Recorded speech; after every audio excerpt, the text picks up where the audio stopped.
Abra a sua Bíblia.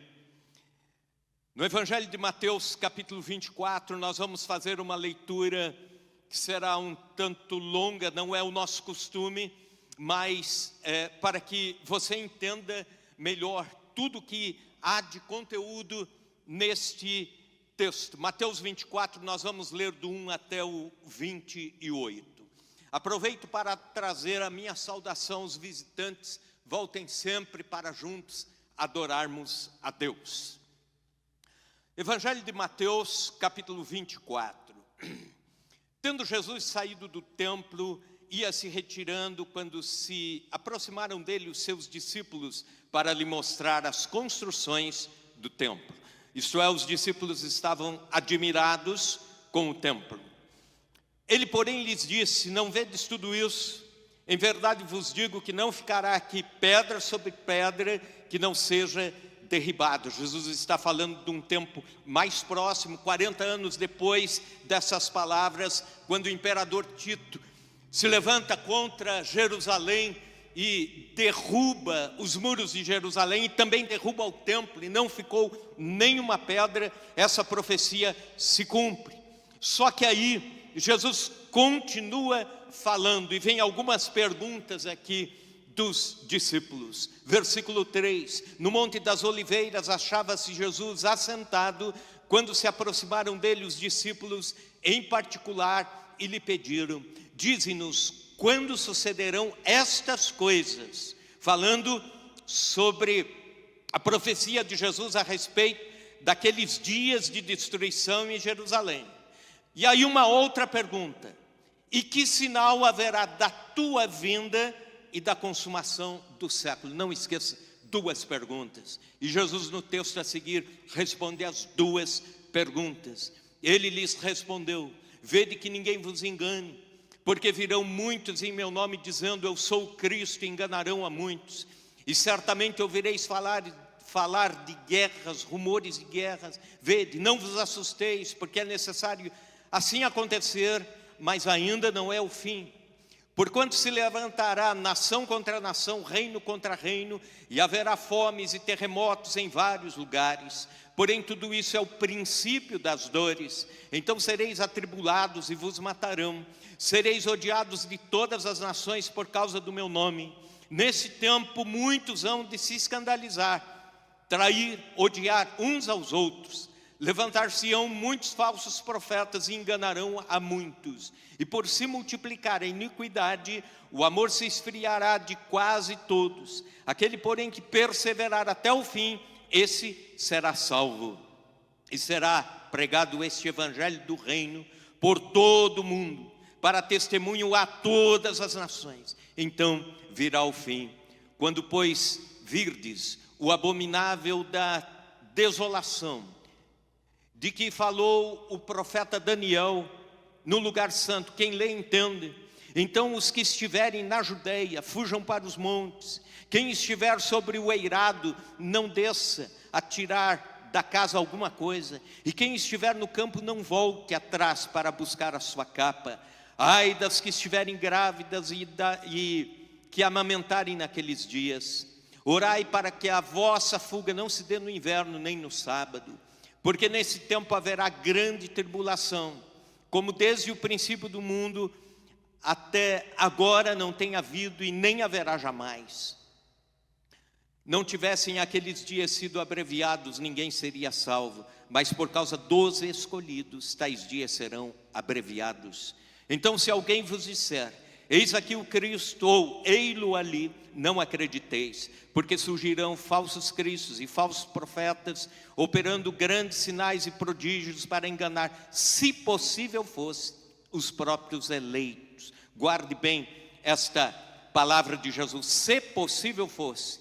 Jesus citando a impossibilidade, até os próprios eleitos. Vede que vou-lo tenho predito. Portanto, se vos disserem: eis que ele está no deserto, não saiais. Ou ei-lo no interior da casa, não acrediteis. Porque assim como o relâmpago sai do oriente, se mostra lá no ocidente, até o ocidente, assim será a vinda do Filho do Homem. Onde estiver o cadáver, ali se ajuntarão os abutres. Logo em seguida, a tribulação daqueles dias, o sol se escurecerá, a lua não dará a sua claridade, as estrelas cairão do firmamento, os poderes do céu serão abalados. Então aparecerá no céu o sinal do Filho do Homem. Todos os povos da terra se lamentarão e verão o Filho do Homem vindo entre as nuvens do céu com poder e muita glória. E ele enviará os seus anjos com grande clangor de trombeta, os quais reunirão os seus escolhidos, os quatro ventos, de uma a outra extremidade do céu. Senhor Deus, pedimos que nossos ouvidos espirituais se abram, que nossa mente se abra para tudo aquilo que o Senhor tem a nos lembrar, a tudo aquilo que o Senhor tem a nos falar, tudo aquilo que o Senhor tem a nos alertar como igreja nesta noite. E também oro, ó Deus, por todos aqueles que estão cultuando a Ti pelas redes sociais, e peço que o Teu impacto da mesma forma seja na vida daqueles que estão acompanhando e buscando, ó Deus, melhor entender sobre a segunda vinda do Senhor Jesus. Ó Deus, ajuda-nos para que ao sairmos aqui tenhamos temor do Senhor e aguardemos ansiosamente o Teu dia, Senhor. Que assim seja em nome de Jesus, amém. Assentai-vos. Eu quero hoje começar essa série falando sobre os sinais da volta de Jesus.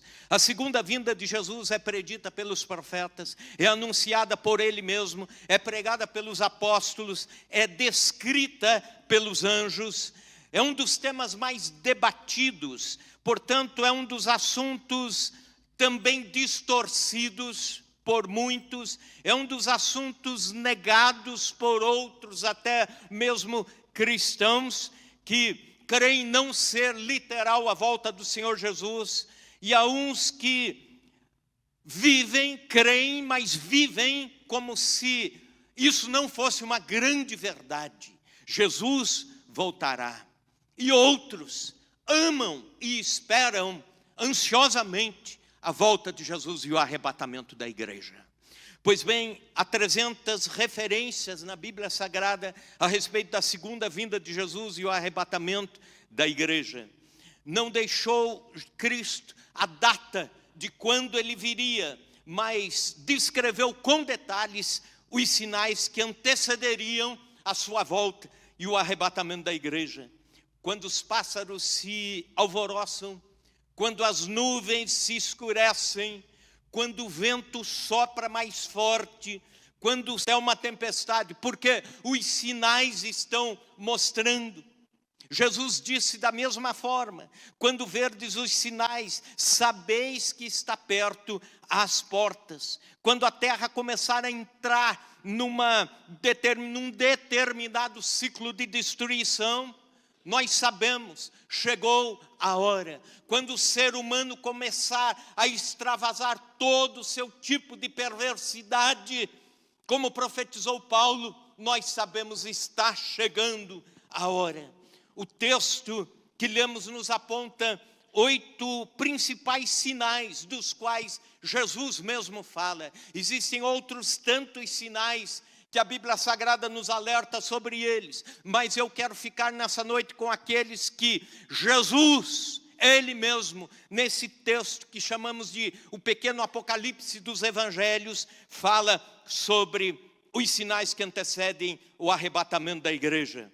Para um melhor entendimento, os versículos 1 e 2, Jesus profetiza a destruição do templo de Jerusalém, dizendo: Jerusalém será destruída, o templo será destruído, pedra sobre pedra será destruído, derribado, não sobrará, não ficará pedra sobre pedra. E ele profetiza, por exemplo, da queda de Jerusalém, falando: ai das grávidas, ai das que estiverem amamentando, porque o exército romano iria realmente invadir e destruir cabalmente Jerusalém e espalhar o povo judeu por toda a terra, através do que chamamos de diáspora, e só em 1948 os judeus começaram a voltar para a sua terra. Mas Jesus deixa essa primeira pergunta respondendo dessa forma, falando aos que estavam lhe perguntando: Quando sucederão estas coisas do templo cair?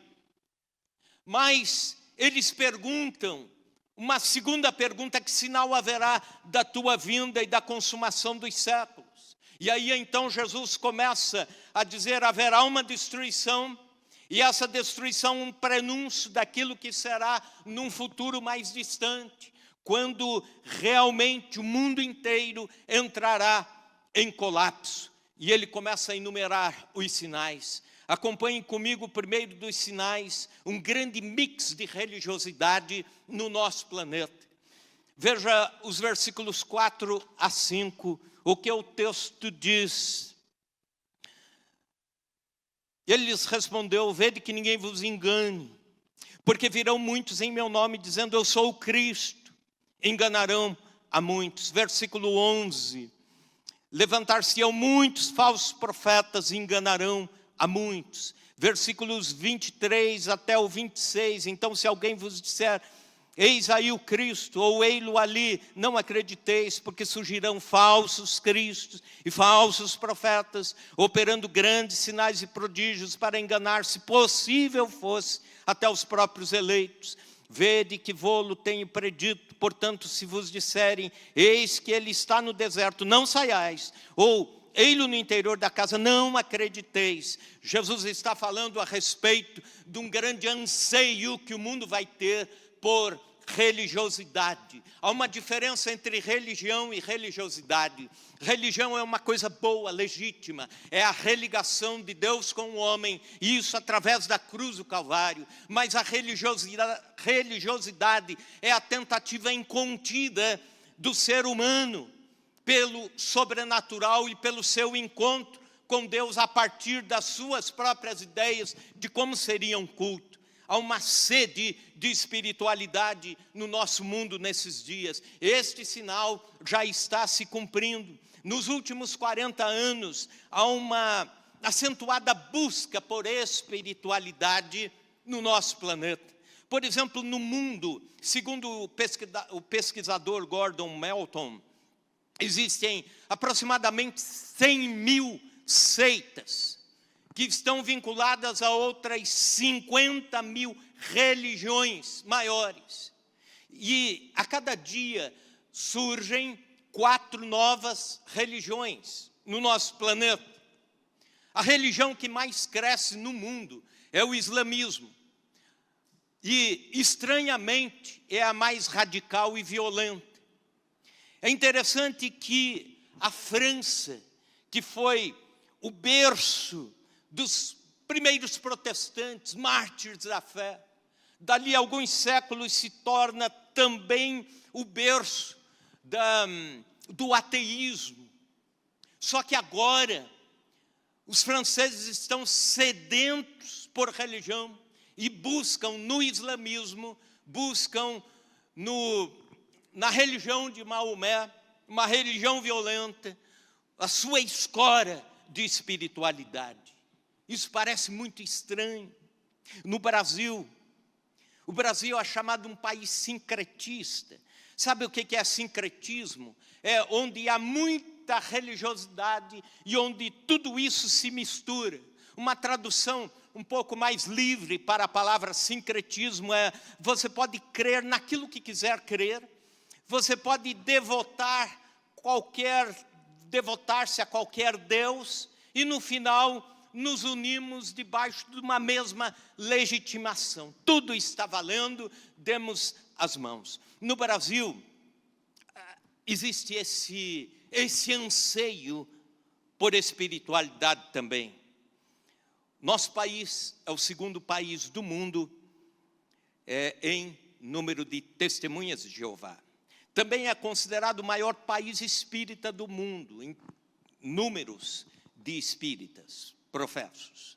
Também é o maior país católico do mundo, não em percentual, mas em números absolutos. Que também é o maior país evangélico do mundo, onde tem o maior número de evangélicos, especificamente pentecostais. Os mormons crescem 80% desde a sua chegada até hoje no Brasil. Brasília é considerada a capital mundial do esoterismo, isto é, cultos da nova era. Nós estamos vivendo nesse mix de religiosidade. Nós estamos vivendo cada vez mais imersos num mundo que anseia por religião, anseia por espiritualidade. Mas também um segundo sinal do qual Jesus nos alerta é uma grande instabilidade política mundial. Veja comigo 2 versículos, o 6 e o 7, a primeira parte do 7. E certamente ouvireis falar de guerras e rumores de guerras. Vede, não vos assusteis, porque é necessário assim acontecer, mas ainda não é o fim. Portanto, se levantará nação contra nação, reino contra reino. Pois bem, o mundo passa por uma sede incontida por domínio e poder. E essa sede gera o ódio que se desdobra em guerra. Em 1933, houve uma previsão de que o mundo não teria mais guerras e conflitos armados. Reuniram-se em Genebra, na Suíça, muitos, centenas, milhares de filósofos, pensadores, sociólogos, líderes religiosos, líderes das nações, estadistas vindo do mundo inteiro, e debateram a questão da paz no mundo, e assinaram o maior e melhor tratado de paz, Genebra, 1933. Acontece que passa algum tempo, alguns meses, e o mundo mergulha na Segunda Guerra Mundial, e estando na Segunda Guerra Mundial, milhões de pessoas morrem, e de lá para cá, 120 milhões aproximadamente, já perderam suas vidas em guerras e conflitos armados. Você sabia que 50% dos países do primeiro mundo gastam metade dos seus orçamentos para fins bélicos? E esse montante todo poderia acabar com a fome no mundo. No entanto, a fome aumenta. Você sabia que há um arsenal nuclear suficiente para explodir pelo menos 8 vezes o planeta Terra?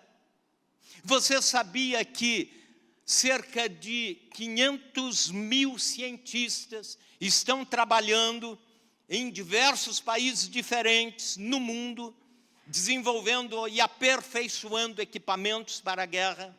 São as guerras e rumores de guerras. Observe como foram os últimos 35 anos, as guerras aumentando, acelerando. 1989, a guerra do Golfo Pérsico. 1992, os sérvios e bósnios guerreando.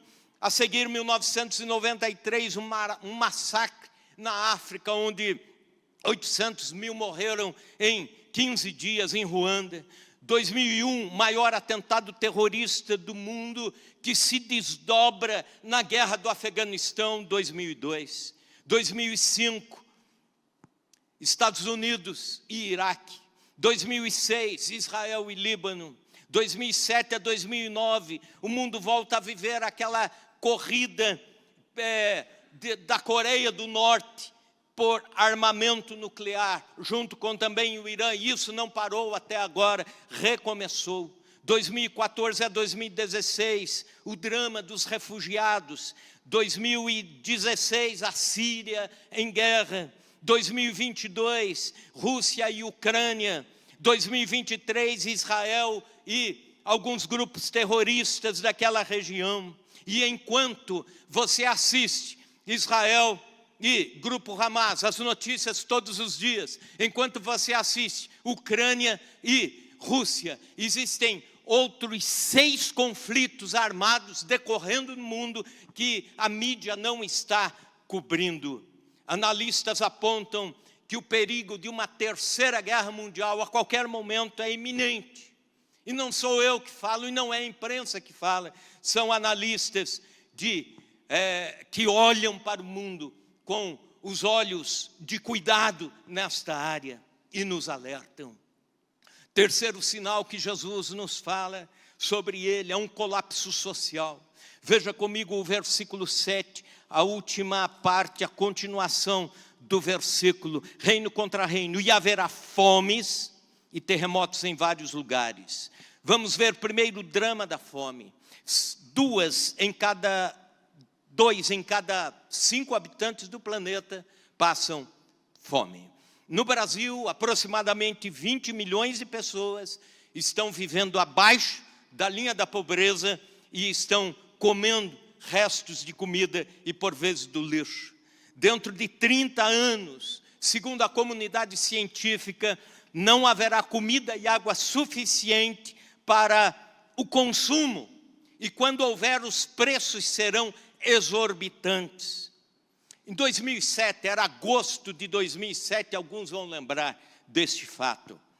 Foi declarada pela comunidade científica internacional o começo da insustentabilidade do planeta Terra. Eu explico. Antes de 2007, eu não sei como eles chegaram a esse cálculo, não sei qual a equação foi feita, não sei quais os fatores foram levantados, mas se chegou a esta conclusão, que a partir de então, seria o mundo devorado. Isto é, antes desta data, você tirava da terra, a terra naturalmente compunha, se recompunha. Você tirava dos rios os peixes e o rio automaticamente, naturalmente recompunha. Explorava a selva, ela se recompunha. Lançava CO2 na atmosfera e, de alguma forma, isso era dissipado naturalmente. E a partir de então, a comida é tirada com maior capacidade do que a maior quantidade do que a capacidade de reprodução. A água doce é explorada em maior quantidade do que a sua capacidade de recomposição. Os peixes são tirados do mar e os frutos do mar na sua maior quantidade do que a capacidade que o mar tem, os oceanos têm, de se recomporem. E qual o resultado disso? É que daqui 30 anos não haverá nem comida ou água para todos. Haverá, mas não em quantidade, a abastecer o planeta Terra. Quarto sinal que Jesus nos mostra, catástrofes naturais, terremotos. Veja comigo o versículo 7, a última parte, terremotos em vários lugares. Para que você entenda como foi progredindo essa questão dos terremotos, para que você entenda o quanto isso está se multiplicando. Terremotos sempre teve no planeta Terra. Fome sempre teve. Guerras sempre. Desde lá, Abel e Caim, e as guerras vieram, desde Nimrod e tudo mais. Mas a multiplicação, de forma a perder-se o controle, é algo que Jesus está profetizando para os últimos dias. Pois bem, século 16, 4 grandes terremotos aconteceram. Século 17, 10 grandes terremotos. Século 18, 16 grandes terremotos, todos eles acima da escala 6, a escala Richter. Século 19, 41 grandes terremotos. Século 20, 103 grandes terremotos e 2 milhões de mortos. Nós estamos praticamente começando o século 21, ainda 2 décadas do começo do século 21, e já são 506 mil que morreram nesse século por causa de terremotos. A Bíblia nos fala, por exemplo, do terror que as pessoas vão ter, do bramido do mar, das grandes ondas do mar, que nós chamamos de tsunamis. Lucas capítulo 21, versículo 25. Haverá sinais no sol, na lua, nas estrelas, angústia entre as nações, em perplexidade por causa do bramido do mar e das ondas. Dezembro de 2004, no maior dos tsunamis, 280 mil pessoas perderam as suas vidas. A natureza está entrando em convulsão. Jesus pode voltar a qualquer momento. Alguns estudiosos da palavra de Deus, dizem o seguinte, que nós devemos assistir aos noticiários com a Bíblia na mão e entender o que acontece no mundo nesse contexto, à luz da palavra de Deus. Nós, os cristãos, nos entristecemos sim com qualquer das catástrofes. Nos entristecemos sim com qualquer dos sinais da volta de Jesus. Nos entristecemos sim com a natureza que está gemendo como que em dores de parto, como Paulo diz. Mas nós temos uma esperança que o mundo não tem. Jesus está às portas. Aleluia. Eu e você sabemos o que esses sinais significam. Meu pai, de saudosa memória, pastor Elias Paraíso, dizia o seguinte, que a qualquer dia a igreja anoitecerá e não amanhecerá, ou então amanhecerá e não anoitecerá. Quinto sinal, uma intensa perseguição ao cristianismo. Versículo 9, então sereis atribulados e vos matarão. Sereis odiados de todas as nações por causa do meu nome. O cristianismo, estranhamente, é intolerado onde poderia ser tolerado. Era ano de 2007. Eu estava a serviço da MIAF, num bairro muçulmano em Nairobi, capital do Quênia, junto com missionários, etc. E por aquelas bandas, nós não poderíamos dizer que tínhamos alguma relação com o cristianismo, nem falar, nem ao menos andar com a Bíblia, até mesmo nos documentos nós tínhamos que tirar qualquer vínculo com a igreja ou com o cristianismo, por uma questão de segurança. E aí é interessante que outras religiões se instalavam ali entre os muçulmanos. E eu perguntei ao missionário que era responsável por aquela área de evangelismo, eu disse, mas como assim? Eles não teriam que ser também da mesma forma contrários e radicais, por exemplo, contra os hindus? Ele disse assim, não é estranho, é algo espiritual. Eles toleram todas as outras religiões, mas não o cristianismo. E não conseguem explicar o porquê não toleram o cristianismo, mas não toleram. E são radicalmente contra e violentos nisso. Escute isso, 200 milhões de cristãos enfrentam perseguição intensa. E quando se fala de perseguição intensa, entenda-se como agressão física, agressão sexual, destruição de igrejas, de casas de cristãos, de negócios de cristãos, ataques, prisões, torturas, sequestro, prisões domiciliares, a violência contra o cristianismo. Enquanto falamos aqui, 200 milhões de cristãos no mundo estão recebendo ameaças e não sabem se vão ficar vivos mais um dia. E 260 milhões de cristãos sofrem discriminação. É um tipo de perseguição mais psicológica.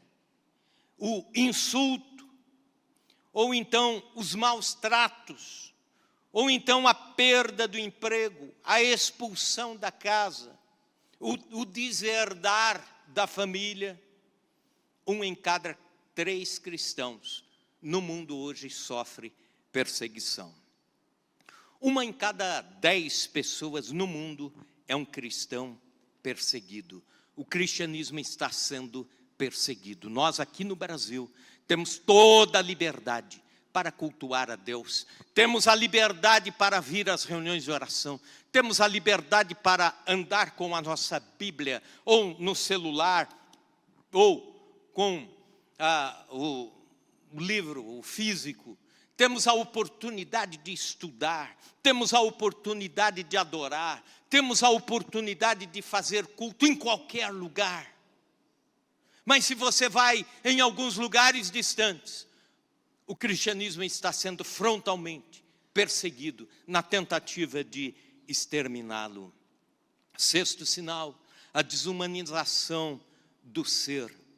Veja comigo o versículo 10. Nesse tempo muitos hão de se escandalizar, isto é, tropeçar, trair e odiar uns aos outros.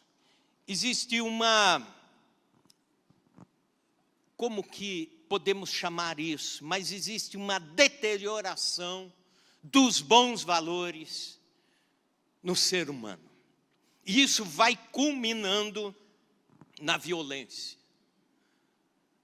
Vai culminando naquilo que nós chamamos a deformidade do ser humano. As coisas que antes alguém teria vergonha de expor, hoje expõe abertamente. A violência doméstica, a violência no trânsito, a violência urbana, os conflitos étnicos, o racismo, os conflitos familiares, a desarticulação da família, a ascensão do ódio, a inversão dos valores entre o ter e o ser. Foi o sociólogo Zygmunt Bauman, polonês, que melhor entendeu o tempo em que estamos vivendo, e ele denuncia numa série de livros sobre a modernidade líquida, dizendo que o pragmatismo, isto é, os resultados, valem mais do que o próprio ser. Isto é, para a sua empresa, você não vale aquilo que é você, apenas aquilo que você produz. É um tipo de avaliação onde ficam de fora os anciãos, as crianças, os incapacitados, onde ficam de fora, e há uma busca pelo ter, uma busca desenfreada. O apóstolo Paulo profetiza a mesma coisa. 2 Timóteo capítulo 3, versículos 1 a 5. Veja o que ele diz: sabe, porém, isso, nos últimos dias sobrevirão tempos difíceis, pois os homens serão egoístas, avarentos, jactanciosos, arrogantes, blasfemadores, desobedientes aos pais, ingratos, irreverentes, desafeiçoados, implacáveis, caluniadores, sem domínio de si, cruéis, inimigos do bem, traidores, atrevidos, enfatuados, mais amigos dos prazeres do que amigos de Deus, tendo forma de piedade, quer dizer, tendo até uma aparência de vida piedosa, mas negando-lhe, entretanto, o poder. Foge também destes. Essa é a figura do ser humano que não conhece a Deus, é a figura da sociedade nos últimos dias. Mas também, 7, a intensa apostasia. Versículos 12 e 13. E por se multiplicar a iniquidade, o amor se esfriará de quase todos. Aquele que, porém, perseverar até o fim, será salvo. Pois bem, há um texto a que Paulo nos adverte. 2 Tessalonicenses 2, 1 a 3. Creio eu complementar a estas palavras de Jesus, onde ele diz: irmãos, no que diz respeito à vinda do nosso Senhor Jesus Cristo e à nossa reunião com Ele, nós vos exortamos a que não vos demovais da vossa mente com facilidade, não vos perturbeis, quer por espírito, quer por palavra, quer por epístola, como se procedesse de nós. Em outras palavras, não acredite nas fake news da fé.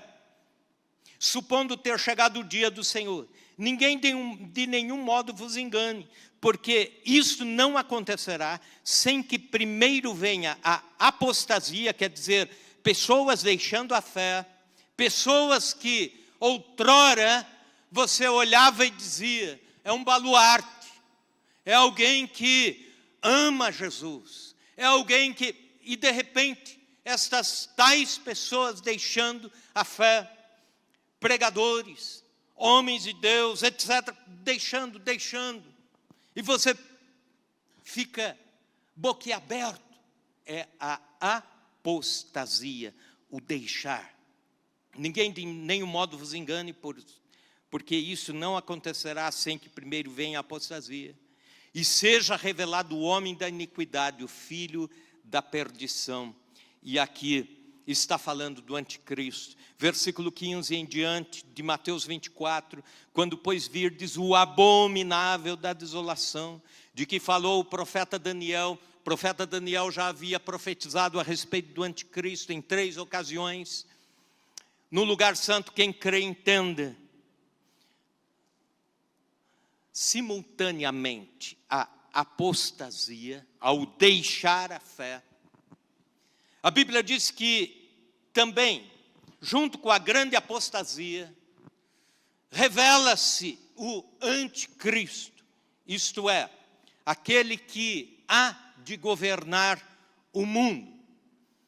E o anticristo, daqui a algum tempo a gente faz um estudo bem completo sobre isso. Não é um sistema. O sistema, o Apocalipse chama de a besta do Apocalipse, o sistema. Mas há um homem, um governo, que Paulo chama de o homem da iniquidade, que Jesus chama de o abominável da desolação, que governará. Alguém que governará este planeta. E o mundo se prepara para um governo único. As nações em caos logo vão clamar por um sistema econômico mundial único. Vão apontar a necessidade de um governo mundial que tenha propostas sólidas de paz e vão se entregar a este governo. Para que você entenda melhor, quando Jesus veio a sua primeira vez, falando agora da sua primeira vinda, o mundo foi preparado para que ele viesse. A língua grega e também a cultura era um preparo, o mundo inteiro estava se preparando com um idioma para a chegada de Cristo, o grego. O anticristo se prepara, o mundo inteiro tem um idioma. Em qualquer lugar do mundo que você vá, você se vira com um pouquinho de inglês. Qualquer lugar, qualquer país que estiver. A economia era regida por uma moeda de Roma naquela época. A economia estava preparada para a chegada do Evangelho. Hoje, o mundo se prepara para uma economia, conceito de uma moeda única. O monoteísmo apontava uma religião com um único Deus, o preparo para a chegada do Evangelho, assim como também isso se desarticula no preparo para o anticristo, todas as religiões que se unem numa, que alguns chamam de nova era, um ecumenismo exacerbado e assim por diante. As estradas romanas prepararam o mundo para a chegada do Evangelho e do cristianismo. Assim como hoje a internet e a globalização liga o mundo a qualquer momento, você em alguns segundos pode se comunicar com alguém do outro lado do mundo. O governo estava centralizado em Roma e hoje existem uns blocos que se unem já como um prenúncio de um governo ou de uma política de união, como por exemplo, Mercosul, ou Mercado Comum Europeu, ou NAFTA, ou Tigre, na Ásia.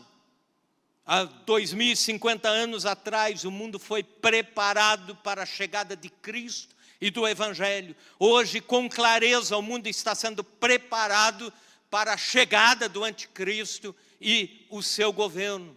São elementos da história diametralmente contrários, opostos, mas que apontam o mesmo fator que se repete na história, isto é, a história de Cristo ao inverso, a história do Evangelho e da pessoa de Cristo ao inverso. E agora atente para o último sinal, um grande avanço missionário da igreja. Veja comigo o versículo 14, diz o Senhor Jesus: E será pregado este evangelho do reino por todo o mundo, para testemunha a todas as nações. Então virá o fim. Repita comigo, então virá o fim. O evangelho ainda não foi pregado para todas as nações. Ele já foi anunciado para a maioria das nações. Mas existe um grupo de nações que está praticamente fechado e absolutamente ignorante a respeito do evangelho.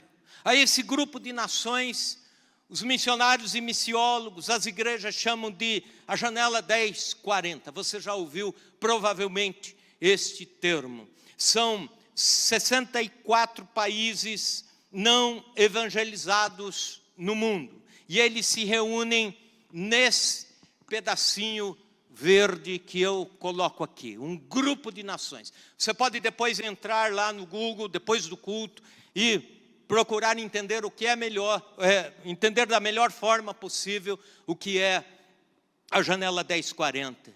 Mas aqui, nesse grupo de países, 59% da população do mundo está ali. 21% dos missionários de todo o mundo já estão alertas e investindo seus trabalhos para lá. 70% dos muçulmanos estão centrados ali. 99% dos hindus estão ali. 75% dos não religiosos estão neste grupo de países da janela 1040.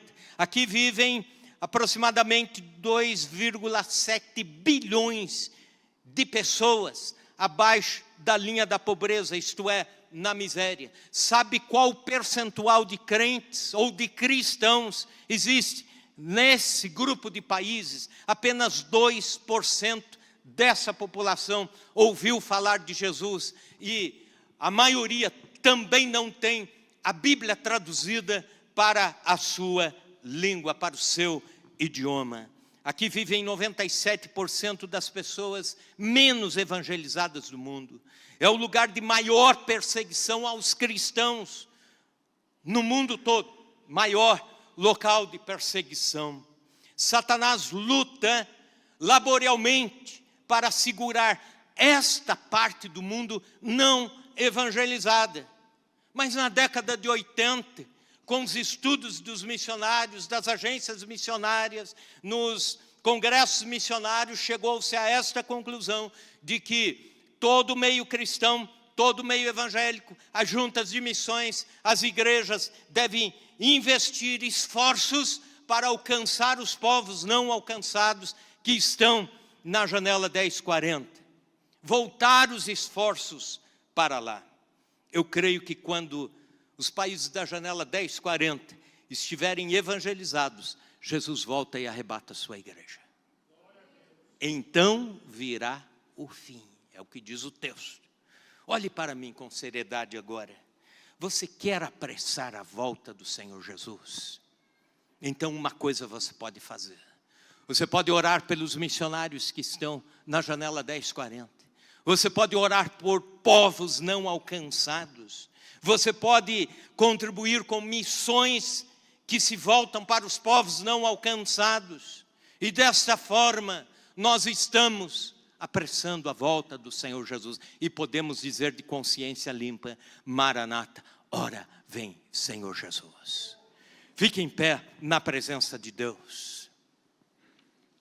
Um comentarista bíblico fez a seguinte ilustração, ele disse: nós estamos vivendo como que o preparo para o maior acontecimento que o mundo está por ter, a volta do Senhor Jesus. E ele diz, é como um palco sendo preparado para uma grande peça de teatro.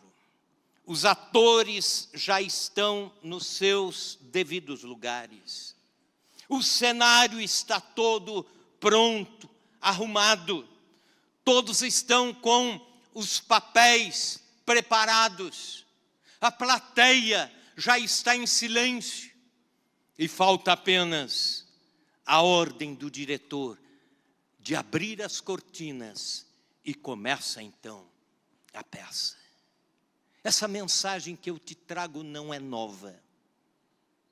Não é nem para ensiná-lo, porque nós cristãos já estamos ouvindo bastante sobre os sinais da volta de Jesus, mas é para alertá-lo, é para lembrá-lo de que Jesus está às portas. Mateus 24, 42. Vigiai, pois, porque não sabeis o dia nem a hora em que há de vir o vosso Senhor. E um dos papéis da igreja cristã, um dos papéis dos pastores, é preparar a igreja para o encontro com Jesus.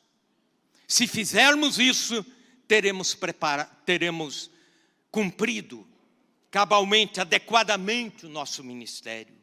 A qualquer momento, as lágrimas cessarão, a qualquer momento as aflições terminarão, as trombetas soarão e Jesus nos levará eternamente para com Ele. Aleluia! As portas dos céus se abrirão, nós entraremos saudados pelos anjos, saudados pela orquestra celestial e estaremos para sempre com o Deus da nossa salvação. Mas aqueles que ficarem, é interessante isso, que alguém pregou dizendo isso, que 24 horas depois da volta de Jesus e do arrebatamento da igreja, haverá o maior avivamento espiritual que o cristianismo já teve. Por quê? Porque cristãos mornos voltarão correndo, confessando, mas será tarde. Cristãos que saíram dos caminhos de Deus, ou aqueles que estiveram muito perto da salvação, ouvindo os mistérios do Evangelho, e negaram e fecharam o coração, vão entender o que está acontecendo. Procurarão os pastores e não os encontrarão. Jejuarão, chorarão, mas é tarde demais. A pergunta é: você está preparado para a volta de Jesus? Vamos orar por isso. Feche os teus olhos.